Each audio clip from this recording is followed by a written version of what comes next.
Just a last note, it's very important to know that although the whole genome data is very promising and appealing, and there are already some cases now that if the data sampling is not enough, then even though if you have a whole genome data, you still can get a wrong phylogeny.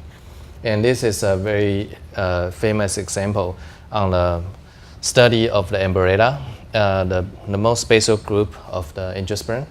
And they use the whole genome of chloroplast. So the chloroplast genome is about 120 kb, which is quite large in a sense.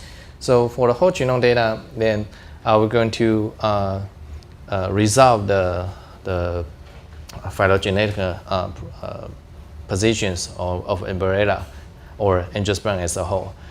And Amberetta is the first branch of the angiosperm based on many studies, separate studies like ribosomal genes, phytochromes, and MED-R, and so on. So all the data support that Amberetta is the first branch. So that's the basic point. And in 2004, there's a group of people, they published a paper, used only the chloroplast genome data and used the 61 protein coding genes and for the selected group like here. And the result shows that monocots, the three monocots grouped together, and all the eudicots and other basal angiosperms grouped together as a monophyletic group. And Amberetta is right here. So basically, it tells you that in angiosperms, it's separated into two lineages. One is monocot, one is dicot. It's back to the original thinking. There's angiosperm separated into two groups.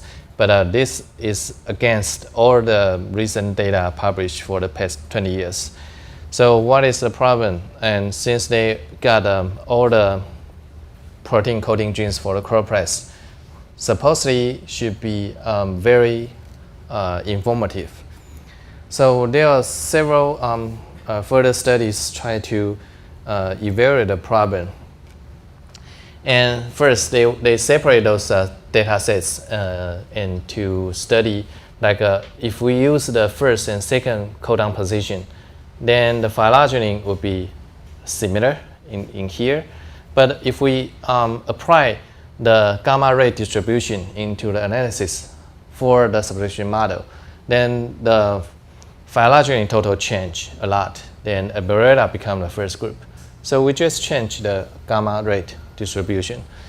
And okay, we can skip on that part.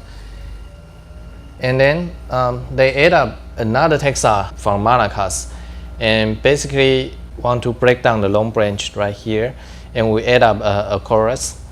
And the result is supporting the Amberetta to be the first group instead of right here. It's different. So again, that means that if we change the taxa sampling, you also change the result as well. Doesn't matter if you are using the whole genome data. I think the take-home message is that you have to be very careful in your interpretation on the whole genome data, because nowadays the genomic data still restricted to certain taxa only right now, only for those model system or not semi-model system. So the sampling is very, very uneven and not so complete. So just be aware of that and very careful on how to interpret your data.